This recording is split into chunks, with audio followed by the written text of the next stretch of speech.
नमस्कार, आप देख रहे हैं हमारी खास पेशकश वर्ल्ड नाउ। मैं हूं आपके साथ विवेक शांडिल्य। वर्ल्ड नाउ में हम आपको बताते हैं दुनिया भर की हर हलचल के बारे में, खास करके वो खबरें जो आपके लिए बहुत जरूरी हैं। आज वर्ल्ड नाउ में सबसे पहले बात करेंगे अमेरिका की धोखेबाजी और चालबाजी के बारे में, जो उसने हर बार ईरान के साथ वॉर में इस्तेमाल की। खुद को दुनिया का महाशक्ति कहता है, अमेरिका का असली चेहरा, लेकिन बार बार बेनकाब हो जाता है। क्या अमेरिका की कूटनीति का असली चेहरा सिर्फ और सिर्फ धोखा है? यह सवाल इसलिए क्योंकि जब जब वॉशिंगटन शांति की दलील देता है, पर्दे के पीछे से बमबारी की कहानी लिखता है, पीठ पर वार करता है। और एक बार फिर से उदाहरण बना है ईरान, जहां बातचीत की कोशिश चल रही थी। सब आप नाटक कह लीजिए, ड्रामा कह लीजिए।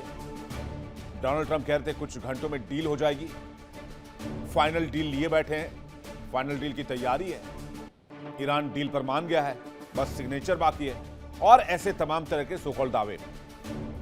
लेकिन इसी चंद घंटों में डील वाले दावे के बीच अमेरिका ने ईरान के 3 से 4 शहरों पर ताबड़तोड़ बमबारी कर पूरे ईरान को हिला दिया। यानी बात भी और बमबारी भी। इतिहास गवाह है कि अमेरिका का यह दोहरा खेल नया नहीं है। फिर चाहे द्वितीय विश्व युद्ध में जापान पर परमाणु हमला हो, वियतनाम की तबाही हो, इराक में विनाशकारी हथियारों का झूठा बहाना हो, या फिर अफगानिस्तान, लीबिया और सीरिया में तबाही मचाना हो, अमेरिका का फॉर्मूला हमेशा से सिर्फ गद्दारी का रहा, धोखेबाजी का रहा। पहले बातचीत का ढोंग करो, फिर झूठी कहानी गढ़ो, और जब मौका मिले तो अंतर्राष्ट्रीय कानूनों को दरकिनार करते हुए उस देश पर धावा बोलते। और यही गेम मिडिल ईस्ट में भी जारी है। लेकिन मिडिल ईस्ट में खड़ा है ईरान, जो अमेरिका को दे रहा है सबसे बड़ा नुकसान। ईरान ना तो वियतनाम है, ना इराक है, ना सीरिया है, और ना ही अफगानिस्तान है। और ये बात ट्रंप और अमेरिकी प्रशासन अब अच्छी तरीके से जानते हैं। बताएंगे आपको धोखे की इस कहानी के बारे में। फिर वर्ल्ड नाउ में हम बात करेंगे अमेरिका और ईरान जंग के बीच लेटेस्ट सिचुएशन क्या है।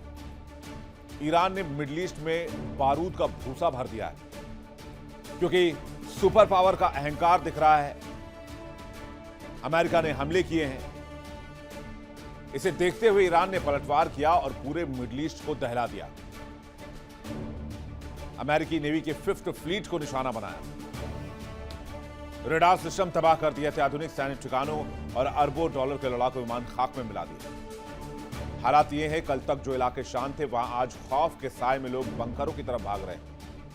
ये सिर्फ 2 देशों की जिद नहीं, बल्कि दुनिया की लाइफलाइन कहे जाने वाले समंदर पर कब्जे की वो खतरनाक जंग है, जो पूरी दुनिया की अर्थव्यवस्था को घुटनों पर ला चुकी है। तो सवाल ये, क्या ये तबाही रुकने वाली है, या फिर ईरान का ये बदलापुर खाड़ी में महाविनाश का नया चैप्टर दिखेगा? दिखाएंगे आपको डिटेल से खबर और बताएंगे कि खाड़ी के कई देशों पर ईरान ने कैसे हमला किया, आधी रात में मिडिल ईस्ट में क्या हुआ, और फिलहाल ताजा हालात क्या हैं। फिर वर्ल्ड नाउ में हम बात करेंगे अमेरिका के एक ऐसे मिशन के बारे में जिस पर अमेरिका ने काम शुरू कर दिया है। वैसे तो अमेरिका बातचीत की बात कर रहा है, डील की बात कर रहा है, लेकिन अमेरिका ने बहुत गुपचुप तरीके से ईरान के खार्ग आइलैंड पर कब्जे की तैयारी शुरू कर दी है। और डोनाल्ड ट्रंप का शांति वाला ये मामला सिर्फ और सिर्फ छलावा है। जाहिर सी बात है, अमेरिका दुनिया की आंखों में धूल झोंककर एक बहुत बड़े सीक्रेट मिशन की तैयारी कर रहा है। वर्ल्ड नाउ में आज हम आपको अमेरिका के इसे सीक्रेट मिशन के बारे में बताएंगे। ट्रंप के हिडन एजेंडा का पर्दाफाश करेंगे, जिसकी भनक किसी को नहीं थी। जब दुनिया ये सोच रही थी कि मिडिल ईस्ट में शांति आएगी, लेकिन इसी दरमियान अमेरिका ने बहुत बड़ी तैयारी की है ईरान के खार्ग आइलैंड पर कब्जा करने के लिए। पिछले 50 दिन से बहुत गुपचुप तैयारी चल रही है, और इस डेवलपमेंट को पूरी दुनिया से छिपा कर रखा गया। लेकिन अब धीरे धीरे चीजें सामने आ रही हैं। अमेरिका और इजराइल ने मिलकर एक ऐसी महाविनाशक जॉइंट ऑपरेशन तैयार किया है, जिसका सीधा निशाना ईरान की ऑयल लाइफलाइन पर है। एक ऐसा द्वीप जिस पर कब्जे का मतलब है कि ईरान की जान को कब्जा कर लेना, ईरान की अर्थव्यवस्था को घुटनों पर ला देना। और अमेरिकी सैनिक बिना किसी अरब देश की इजाजत के इजराइल के रास्ते ईरान के तटीय इलाकों में घुसकर उस रणनीतिक ठिकानों को अपने कंट्रोल में लेने का चक्रव्यूह रच रहे हैं। ट्रंप की पीस डील तो सिर्फ मोहरा है, और जो शांति आप अभी तक देख रहे थे, ये तूफान से पहले वाली शांति है। अमेरिका और इजराइल एक बहुत बड़े मिशन पर काम कर रहे हैं। हाँ, इसकी भनक ईरान को है या नहीं है, ये देखने वाली बात होगी, लेकिन ये ऑपरेशन इस वक्त ऑनगोइंग है। दिखाएंगे आप इस खबर के बारे में भी। चलिए शुरुआत करते हैं और देखते हैं वर्ल्ड नाउ। अमेरिका के लिए कितने उपनाम इस्तेमाल किए जाते हैं? सुपर पावर अमेरिका, महान शक्ति अमेरिका, महान देश अमेरिका, सबसे पुराना लोकतंत्र अमेरिका। लेकिन अमेरिका को अगर धोखेबाज कह दें, अमेरिका को अगर शांति का सबसे बड़ा दुश्मन कह दें और यह कहे कि हाथी के दांत खाने के और दिखाने के और होते हैं, और ईरान युद्ध में अमेरिका ने धोखेबाजी की है, गद्दारी की है, तो क्या आप इस बात पर यकीन करेंगे? और सिर्फ ईरान युद्ध में नहीं, अमेरिका के पूरे कैरेक्टर को देखेंगे, सेकेंड वर्ल्ड वॉर से लेकर अभी तक, 1945 के बाद से 2026 तक।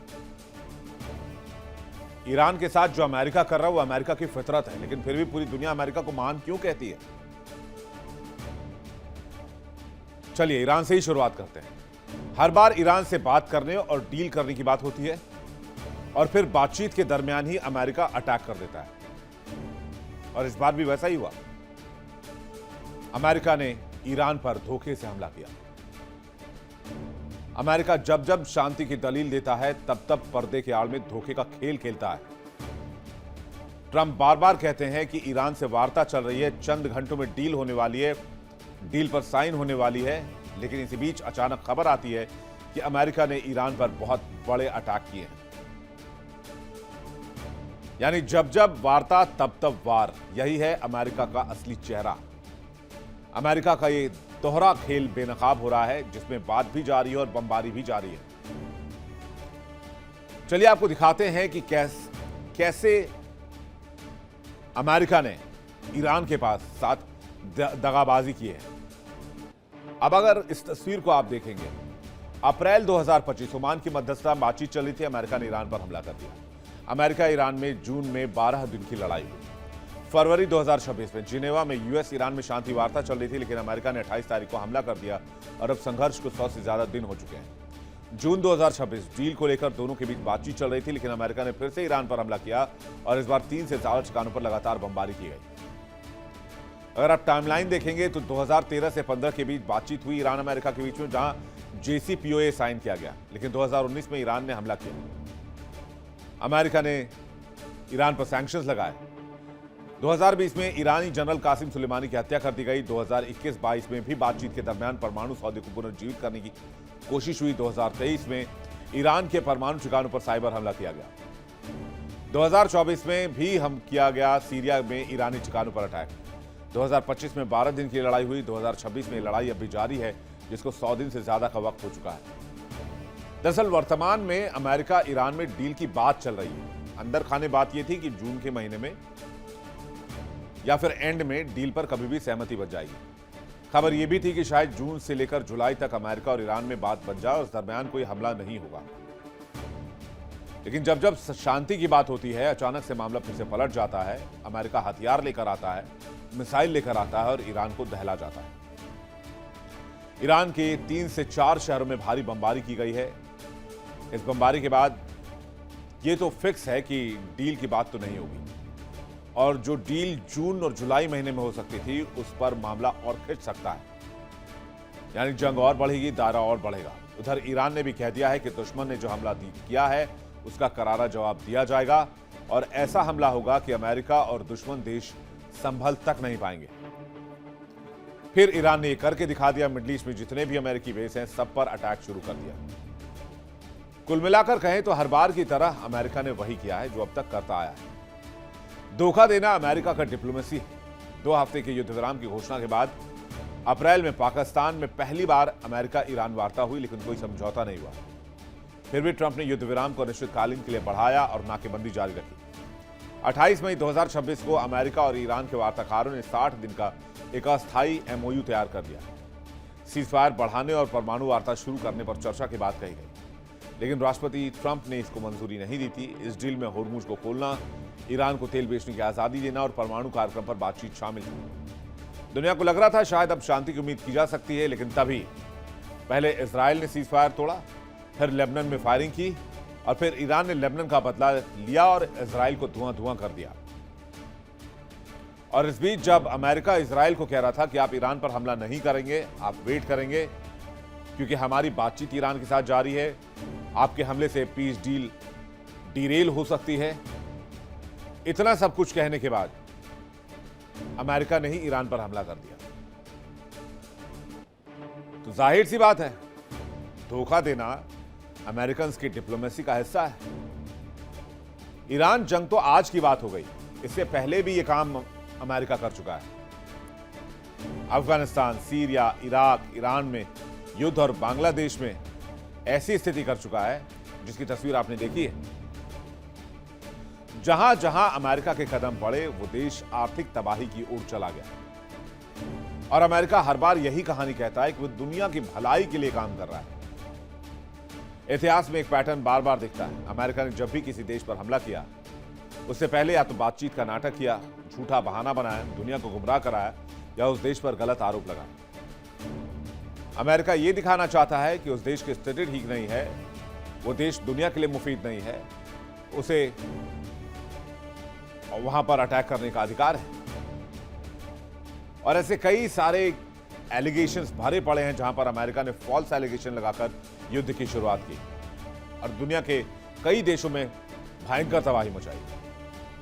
लेकिन एक बात यहां अमेरिका को पता होनी चाहिए कि ये ईरान है, ये अफगानिस्तान, वियतनाम और सीरिया नहीं। आपको याद होगा सेकेंड वर्ल्ड वॉर के दौरान में जापान पहले ही बुरी तरीके से कमजोर हो चुका था। उसके कई शहर पारंपरिक बमबारी से तबाह हो चुके थे। नौसेना लगभग खत्म हो चुकी थी और जापानी नेतृत्व के कुछ हिस्सों में आत्मसमर्पण की बात चल रही थी। अमेरिका ने जापान के सामने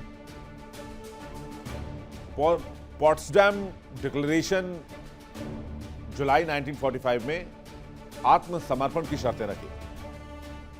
इस घोषणा में यह साफ नहीं बताया गया कि अगर जापान ने मना किया तो परमाणु बम गिराया जाएगा। जापान को तत्काल और पूर्ण विनाश की चेतावनी दी गई, लेकिन किस हथियार से, ये जानकारी अमेरिका ने नहीं दी।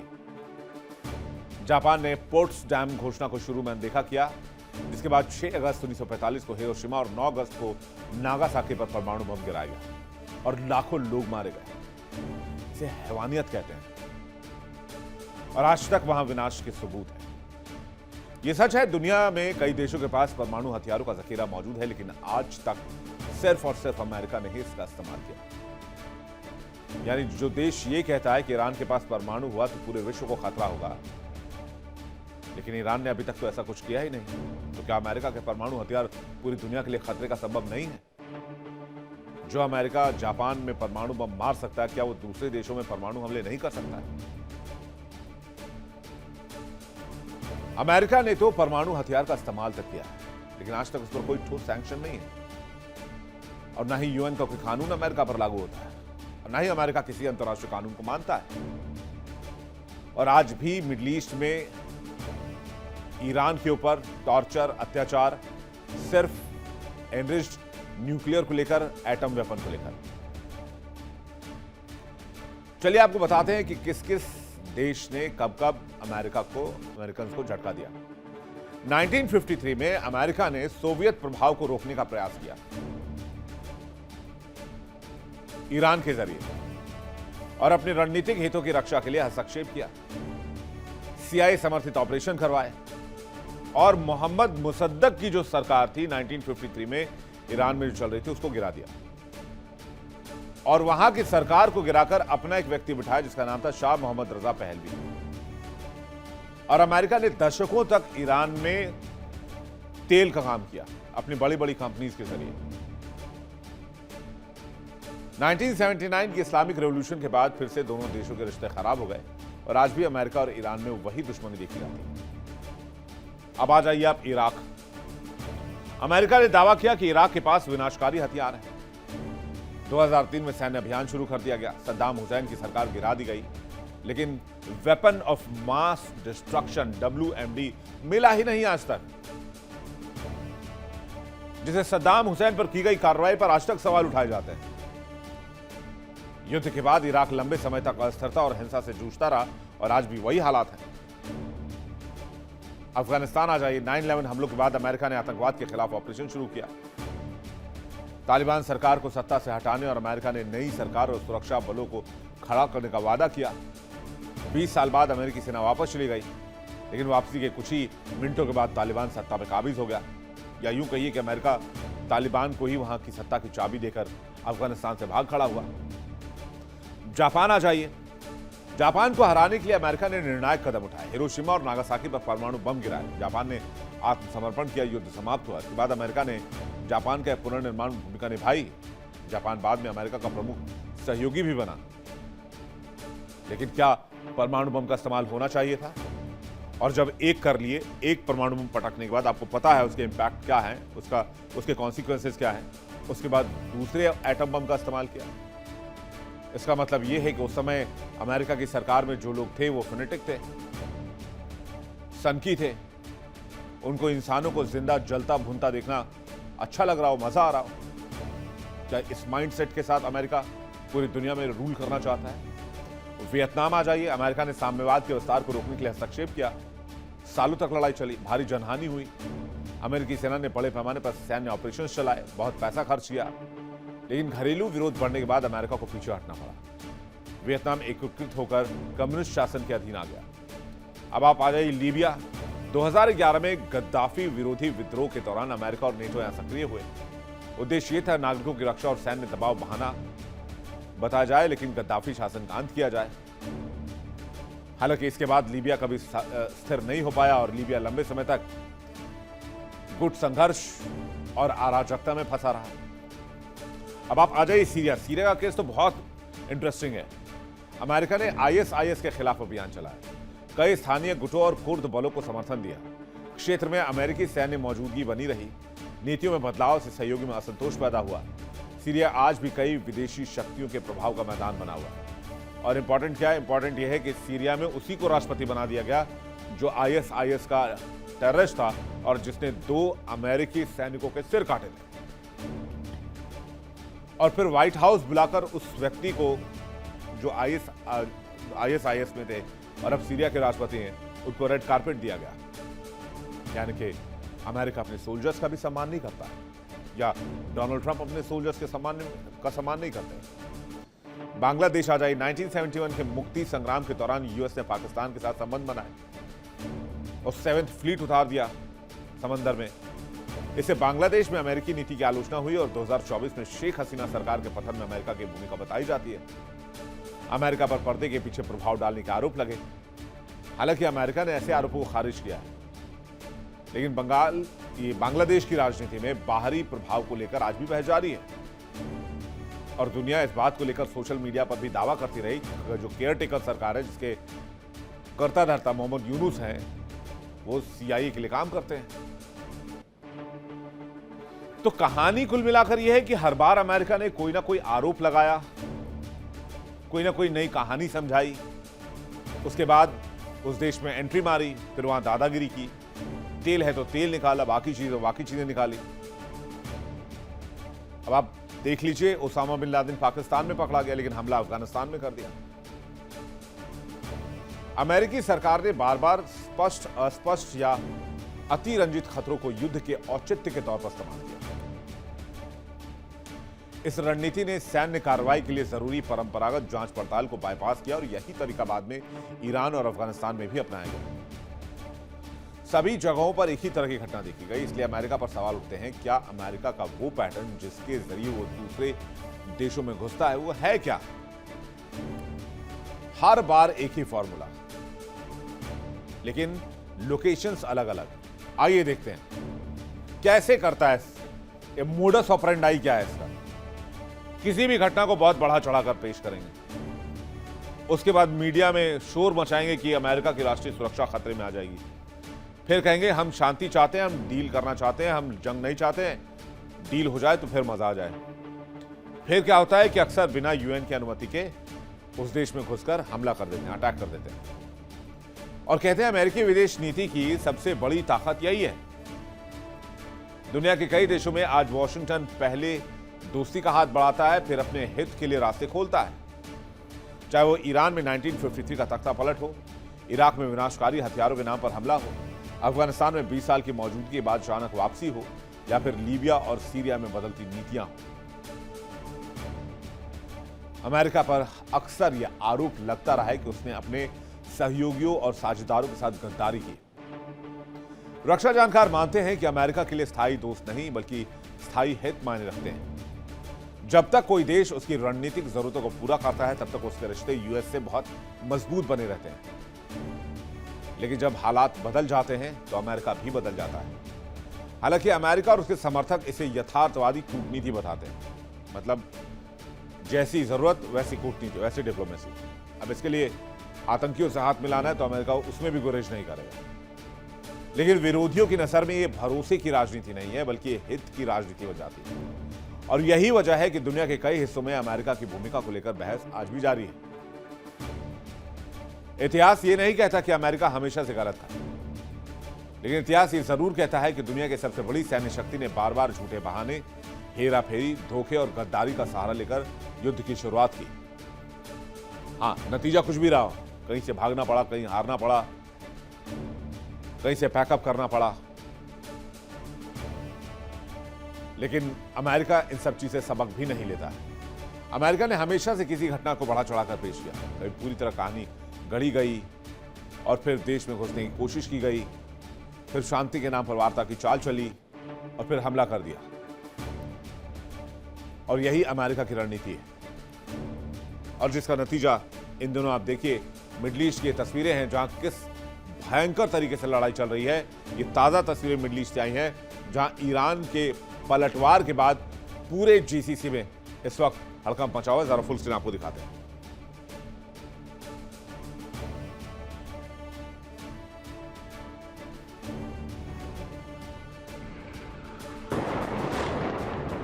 For the fifth straight day, the sky as Israel's air defense system intercepted.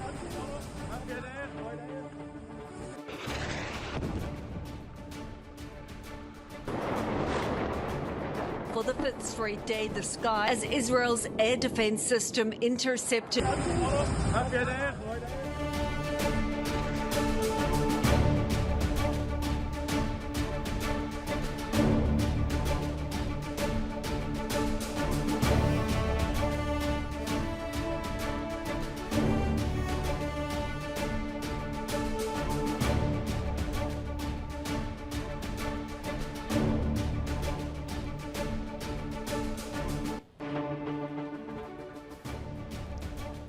चलिए आगे बढ़ते हैं।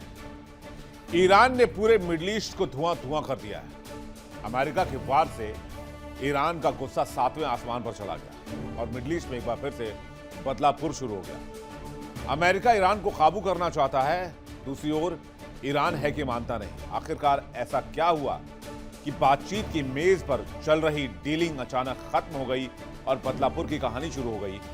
क्या हुआ है पूरी रात मिडिल ईस्ट में, क्या हुआ इजराइल में, क्या हुआ ईरान में और अमेरिका ने क्या किया? चलिए बताते हैं। एक बात तो साफ है कि अमेरिका अभी भी ईरान को ब्लॉक करके बैठा है। अमेरिका चाहता है कि ईरान से डील हो जाए, जब तक डील नहीं होगी वो ब्लॉकेड नहीं खोलेगा, लेकिन वो अमेरिकी शर्तों पर डील चाहता है। इधर ईरान डील को तैयार नहीं है क्योंकि ईरान अपनी शर्तों पर डील चाहता है और ईरान को यह भी पता है कि अमेरिका कभी भी बीच बातचीत में धोखा दे सकता है, जैसा कि मैंने आपको भी पूरी कहानी बताई। बातचीत की आड़ में ट्रंप ने फिर से ईरान पर हमला किया। खबर है कि ईरान में अमेरिका ने कई जगहों पर हमला किया, लेकिन हमला क्यों हुआ? दरअसल कल अमेरिका का अपाचे हेलीकॉप्टर ईरान ने मार गिराया। हालांकि आईआरजीसी की तरफ से कोई कॉन्फर्मेशन नहीं थी। इसके बाद अमेरिका को गुस्सा आ गया और अमेरिकी सेना ने 4 जगहों पर हमले की प्लानिंग रची और अचानक से इन इलाकों पर हमले शुरू कर दिए गए। उधर कल जब ईरान ने होर्मुज पर गश्त कर रहे अमेरिकी सेना के अपाचे हेलीकॉप्टर को मार गिराया तो अमेरिका बौखला गया। खबर है कि ईरानी गोलीबारी के कारण पंख के जो हेलीकॉप्टर के पंख होते हैं उसमें खराबी आ गई और बाद में हेलीकॉप्टर जमींदोज हो गया। हालांकि बाद में ईरान ने इस खबर का खंडन किया है और ईरान ने कहा कि हमने यह हमला नहीं किया था।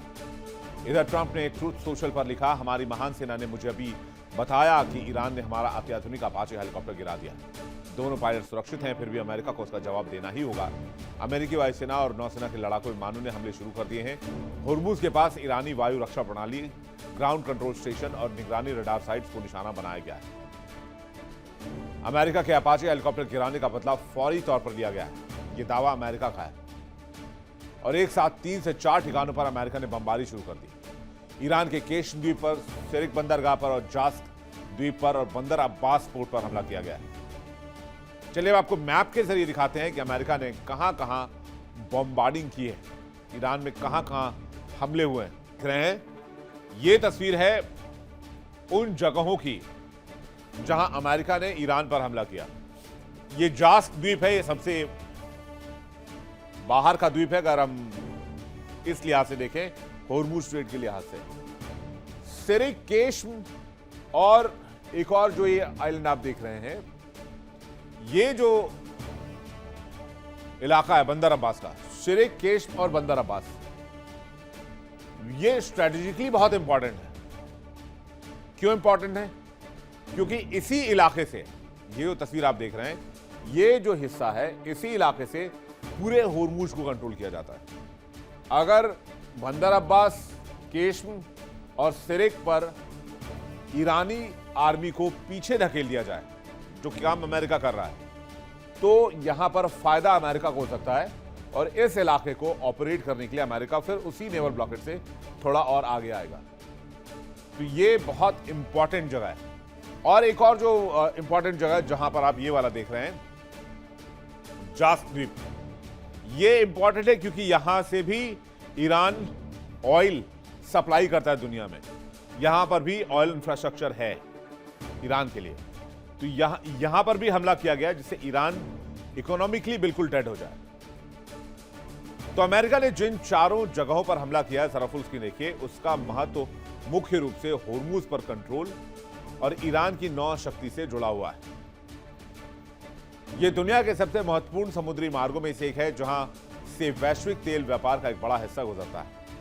आज के समय में करीब 2500 जहाज इसी गल्फ ऑफ ओमान में फंसे हुए हैं।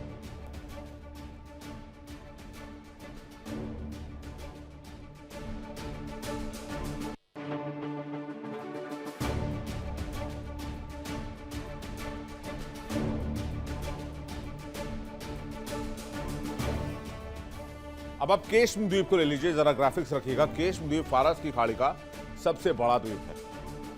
स्ट्रेट ऑफ होर्मुज के मुहाने पर है। यहां भूमिगत मिसाइल साइलोज भी हैं और नौसैनिक अड्डे भी हैं ईरान के। होर्मुज पर निगरानी का यह सबसे इंपॉर्टेंट पॉइंट है। ईरान का अडूब विमान वाहक पोत भी कहते हैं इसे। सिरिक बंदरगाह आ जाइए, होर्मुज के पूर्वी हिस्से में स्थित है। यहां से अरब सागर और ओमान की खाड़ी तक पहुंच बनती है। सैन्य और रसद गतिविधियों के लिए इसे बहुत इंपॉर्टेंट माना जाता है। अब आप ले लीजिए अगला इलाका, जास्क। जास्क जो है वो ईरान का सबसे रणनीतिक नौसैनिक ठिकाना है। होर्मुज स्ट्रेट के बाहर ओमान की खाड़ी पर है। यह तेल निर्यात का टर्मिनल बनाया गया और जरूरत पड़ने पर ईरान होर्मुज को बाईपास कर सकता है। ईरानी नौसेना और आईआरजीसी की गतिविधि का प्रमुख केंद्र है यह इलाका। ईरान ने जास्क को अपनी पूर्वी समुद्री रक्षा का मुख्य आधार बना दिया है। बंदर अब्बास ईरान का सबसे बड़ा वाणिज्यिक बंदरगाह, ईरानी नौसेना और आईआरजीसी नेवी का प्रमुख मुख्यालय, तेल सैन्य जहाजों का मुख्य केंद्र और होर्मुज के उत्तरी किनारे पर होने की वजह से निगरानी भी यहां से संभव है। कुल मिलाकर केश्म, सिरिक, जास्क और बंदर अब्बास मिलकर ईरान को होर्मुज में वो कंट्रोल देते हैं जिसे अमेरिका तक भी नहीं हिला पाया है। अगर कभी ईरान, अमेरिका और इजराइल के बीच टकराव होता है तो सबसे ज्यादा चर्चा इन्हीं 4 स्थानों की होती है, क्योंकि यहीं से ईरान समुद्री यातायात, तेल टैंकरों और सैन्य गतिविधियों पर दबाव बनाता है। इस बीच अमेरिका के MQ-9 रीपर ड्रोन को भी ईरान ने मार गिराया है। यह भी खबर आ रही है। खबर है कि MQ-9 रीपर ड्रोन ईरान के इलाके में आकर स्थिति का जायजा ले रहा था, तभी ईरानी फोर्सेस की नजर इस पर पड़ गई। ईरान के IRGC गार्ड ने दक्षिणी ईरान के बुशहर प्रांत में अमेरिकी सेना के एक और अत्याधुनिक MQ-9 रीपर ड्रोन को मार गिराया है। ईरानी सरकारी मीडिया द्वारा जारी दावों और फुटेज के मुताबिक इस ड्रोन को हवाई क्षेत्र का उल्लंघन करने और शांतिपूर्ण अभियान चलाने के दौरान एयर डिफेंस सिस्टम को निशाना बनाया गया। हालांकि अमेरिकी रक्षा अधिकारियों ने इस नए दावे को पूरी तरह से खारिज किया है। वैसे भी अमेरिका की आदत रही है, जब भी ईरान का कोई प्लेन गिरता है तो अमेरिका कहता है कि हमने मार गिराया। लेकिन जब अमेरिका के विमान मारे जाते हैं, अमेरिका के कई प्लेन मटिया मेट हो जाते हैं, तो अमेरिका कहता है तकनीकी खराबी है। यानी अमेरिका को ईरान कुछ इस तरह से पीट रहा है कि अमेरिका को संभलने का वक्त भी नहीं मिल रहा। अमेरिका को अब तक कुल 53 विमानों की चपत लग चुकी है और इस चपत के कारण अमेरिका पूरी दुनिया में अपनी साख गिरा रहा है। अरबों डॉलर की चपत लगी है और इसमें सबसे ज्यादा MQ-9 रीपर ड्रोन खराब हुए। अमेरिका ने किस तरह से इस जंग में नुकसान अभी तक खाया है उसकी तस्वीर आप देख लीजिए। F-15E fighter jet 4, KC-135 strato tanker 9, MQ-9 reaper drone अब तक 31, F-35 स्टेल्थ फाइटर जेट 3 और UH-60M ब्लैक हॉक हेलीकॉप्टर 1। और लिस्ट दिखाते हैं आपको। अवैक्स Sentry 2, CH-47 Chinook helicopter 1, MQ-1 Predator drone 1 और AH-64 अपाचे हेलीकॉप्टर 1। इसके अलावा अवैक्स जो है वो सबसे कीमती विमान माना जाता है। तो ये वो हथियार हैं जिस पर अमेरिका गर्व करता है। उधर अमेरिका ने ईरान पर हमला किया तो ईरान की IRGC ने अमेरिकी हमलों के बाद जॉर्डन में अमेरिकी सैन्य अड्डे और बहरीन में अमेरिकी 5वीं बीड़े यानी 5th फ्लीट पर मिसाइल ड्रोन से हमला कर दिया। कुवैत में भी एयर सायरन लगातार बजे। वहां की एयर डिफेंस सिस्टम ने मिसाइलों को रोका। यानी कुल मिलाकर कहें तो होर्मुज और मिडल ईस्ट में फिर से लड़ाई की शुरुआत हो चुकी है। पूरा मिडल ईस्ट ईरान का बदलापुर बन गया है। अमेरिका और ईरान के बीच टकराव पूरे इलाके में फैलती दिखाई दे रही है। ईरान की रिवॉल्यूशनरी गार्ड्स ने बहरीन, कुवैत, जॉर्डन में मौजूद अमेरिकी सैन्य ठिकानों पर मिसाइल और ड्रोन हमलों से धावा बोल दिया। बहरीन में अमेरिकी 5th फ्लीट, कुवैत में अली अल सलेम एयरबेस और बाकी बेसिस को भी निशाना बनाया गया है। चलिए देखते हैं किस तरह से ईरान ने मिडल ईस्ट को बदलापुर बना दिया है। बहरीन की बात करें, बहरीन में अटैक हुआ। अमेरिकी नौसेना के 5th फ्लीट पर मुख्यालय पर हमला किया गया, हेडक्वार्टर पे। ठीक इसी तरह से ईरान ने ड्रोन और मिसाइलों को एक साथ जमा किया और अटैक कर दिया। बहरीन में आम लोगों को सुरक्षित जगह जाने के लिए कहा गया है। 16 धमाकों की आवाज एक साथ सुनी गई है। कुवैत में यूएस एयरबेस पर हमला कर दिया। कुवैत को भी नहीं छोड़ा पिछली रात ईरान ने। हमले में अली अल सलेम एयरबेस को नुकसान पहुंचा है और अमेरिकी आर्मी के लिहाज से ये इलाका बहुत इंपॉर्टेंट है। इसके अलावा ईरानी हमले के बाद कुवैत से भी कई बार धमाके की खबर आई है। इस तरफ जॉर्डन को ले लीजिए। अब जॉर्डन में यूएस ठिकानों पर निशाना साधा गया है।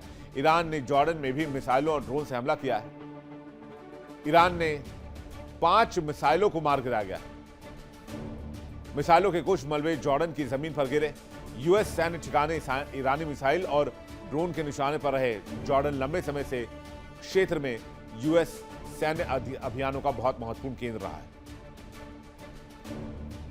उधर IRGC का दावा है कि उसने अब तक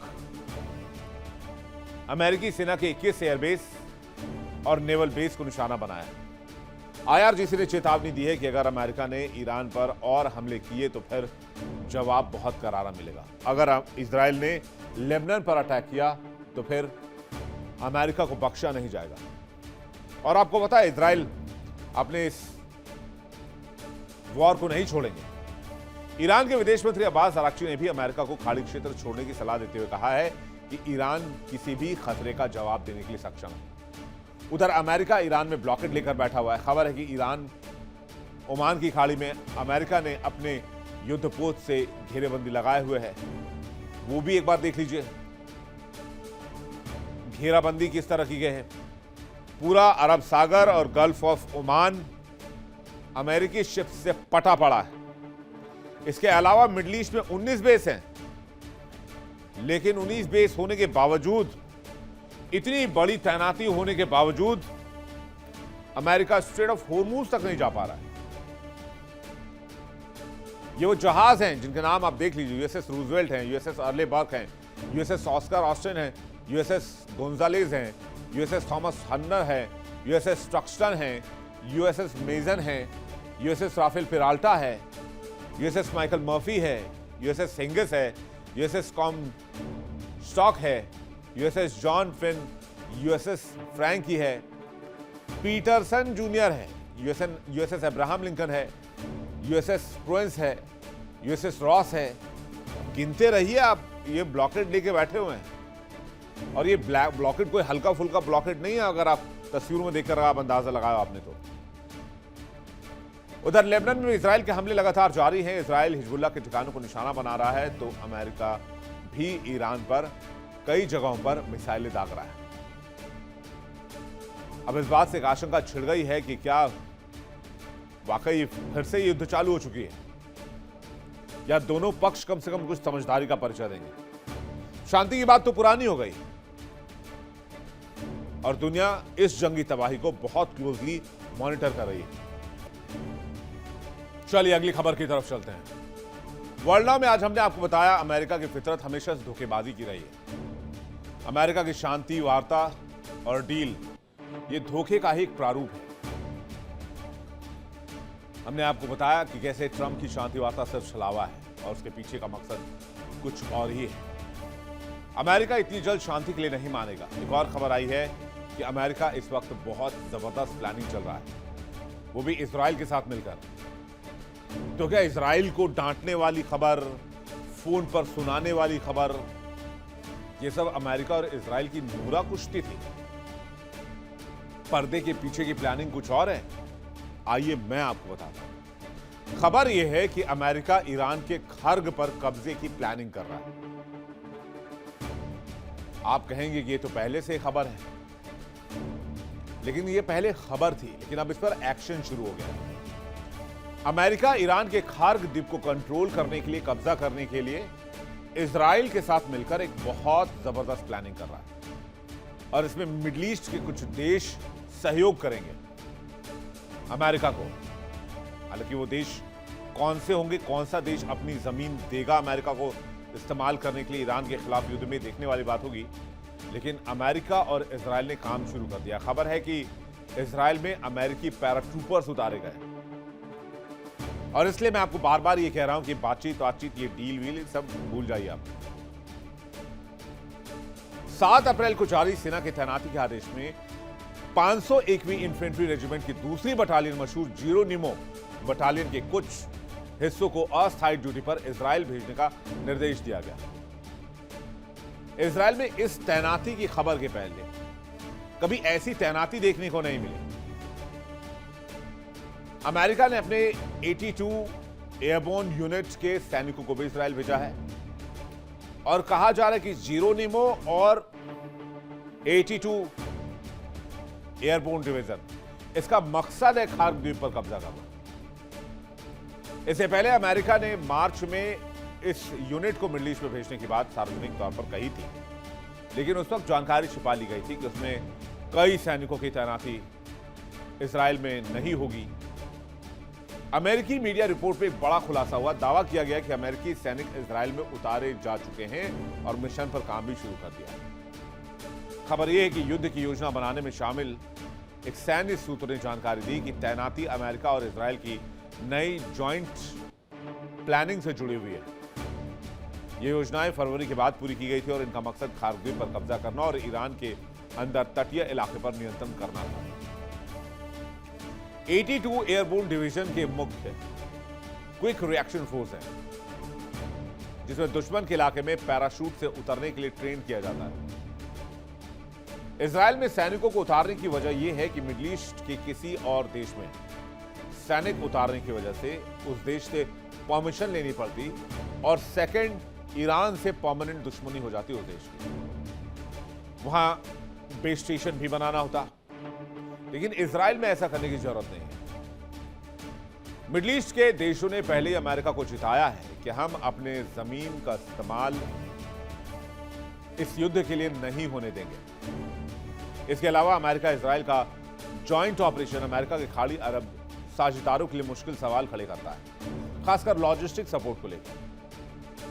इसलिए 82 यूनिट एयरबोर्न डिवीजन को चुना गया, जो किसी खाड़ी देश की मंजूरी के बिना सीधे इजराइल से ऑपरेशन शुरू कर सकती थी। अब अमेरिका के 82 एयरबोर्न यूनिट के बारे में भी समझ लीजिए। अमेरिका के सबसे एलीट पैराट्रूपर यूनिट में से एक माने जाते हैं। इनका जो मुख्यालय है वो है नॉर्थ कैरोलिना में, फोर्ट ब्रैग में। ये किसी भी जंग के हालात में बहुत तेजी से किसी ऑपरेशन को अंजाम देते हैं। इसे आप अमेरिकी सेना का रैपिड रिस्पांस फोर्स कह सकते हैं। यूनिट 18 घंटे के भीतर दुनिया के किसी भी हिस्से में डिप्लॉय की जा सकती है। इसके सैनिक पैराशूट जंप और एयरबोर्न ऑपरेशन में बहुत माहिर होते हैं। विश्व युद्ध से लेकर इराक, अफगानिस्तान तक कई युद्धों में इसका इस्तेमाल अमेरिका ने किया है। ये लोग बहुत मुश्किल हालात में लड़ाई लड़ने, दुश्मन के पीछे जाने के लिए, दुश्मन के से छिपकर ऑपरेशन करने के लिए जाने जाते हैं। अमेरिकी सेना की सबसे ज्यादा तैयार और सक्रिय यूनिट्स में से इन्हें गिना जाता है। बीते 7 अप्रैल को जारी सेना के आदेश में 501वीं इन्फेंट्री रेजिमेंट की दूसरी बटालियन, मशहूर जीरो निमो बटालियन के कुछ हिस्सों को अस्थायी ड्यूटी पर इजराइल भेजने का ऑर्डर जारी किया गया। हालांकि पेंटागन ने जब इससे सवाल पूछा गया पेंटागन से, तो उसको कोई जवाब नहीं दिया कि इजराइल में कितने सैनिक भेजे हैं, उन सैनिकों को भेजने का मकसद क्या है। लेकिन मार्च महीने में न्यूयॉर्क टाइम्स में एक रिपोर्ट आई जिसमें कहा गया कि सीनियर मिलिट्री अधिकारी ईरान में अमेरिकी मिलिट्री ऑपरेशन को सपोर्ट करने के लिए आर्मी के 82 एयरबोर्ड डिवीजन की एक कॉम्बैट ब्रिगेड को तैनात करने पर विचार कर रहे हैं।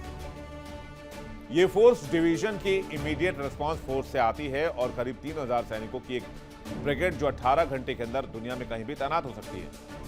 खबर है कि इस फोर्स का इस्तेमाल ईरान के मुख्य तेल एक्सपोर्ट हब, खास करके खार्ग आइलैंड पर कब्जा करने के लिए किया जा सकता है।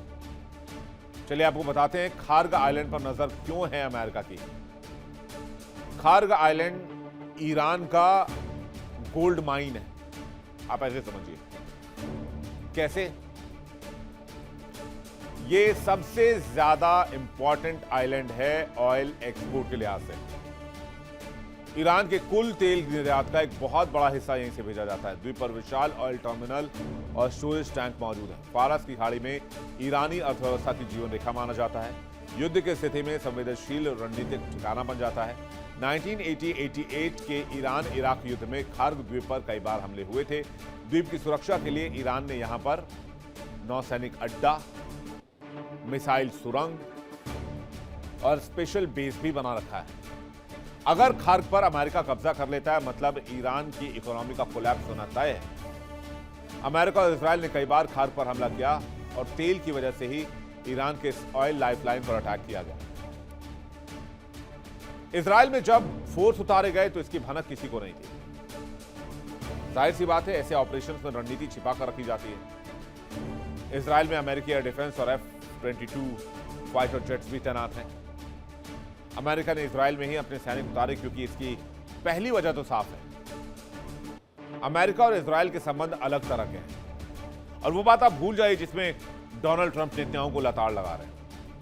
वो सब हाथी के दांत दिखाने के कुछ और, खाने के कुछ और। दूसरी बात यह है कि दोनों देश इंटेलिजेंस शेयरिंग करते हैं और मोसाद और CIA बहुत क्लोज होकर ऑपरेट करते हैं। ये बात अलग है कि बेंजामिन नेतन्याहू ने मोसाद को व्हाइट हाउस की जासूसी में लगा रखा है। हाँ सही है, बिल्कुल सही बता रहा हूं मैं आपको, आप रिसर्च करके देखिएगा। अब मकसद क्या है दोस्ती का? मकसद यह है कि इजराइल को अमेरिका, कनाडा, ब्रिटेन, ऑस्ट्रेलिया और न्यूजीलैंड के 5 आइज गठबंधन में शामिल किया जाए। तीसरी बात यह कि इजराइल का नाम लेने से यह पता चल जाएगा कि ईरान पर अमेरिकी हमले का कितना हिस्सा असल में अमेरिका और इजराइल के जॉइंट ऑपरेशन, जॉइंट अटैक में शामिल है। और ये ट्रंप नेताओं की दोस्ती नहीं बल्कि सेना से सेना के कामकाजी स्तर पर सहयोग, जहां जॉइंट वॉर अब एक हकीकत बनती जा रही है। दूसरी बटालियन की चार्ली कंपनी अभी भी इजराइल में है। पिछले 2 महीने से वहां से कोई खबर नहीं है। इसलिए सवाल यह भी है कि इजराइल में कितने अमेरिकी सैनिक आज की तारीख में मौजूद हैं और क्या इजराइल और अमेरिका मिलकर खार्ग पर कब्जा करेंगे? क्योंकि इजराइल तो बार बार कह रहा है कि बूट्स ऑन ग्राउंड पर काम शुरू किया जा सकता है। और क्या डोनाल्ड ट्रंप जो शांति समझौता कर रहे हैं वो महज एक छलावा है?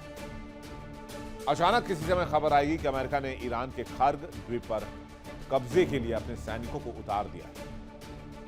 इसलिए मैं आपको बार बार कहता हूं कि परमाणु बम बहाना है, दरअसल ईरान का तेल ही निशाना है और इस बार गेम बहुत दूर तक जाएगा।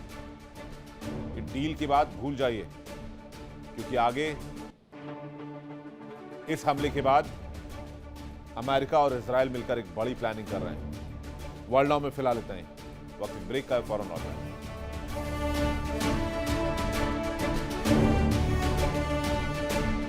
देखिए इंडिया डेली 24/7 अब आपके स्मार्ट टीवी पर। इंडिया डेली मौजूद है सभी डिजिटल प्लेटफॉर्म पर लाइव और लगातार। इंडिया डेली 24/7 हर दिन राष्ट्र को समर्पित।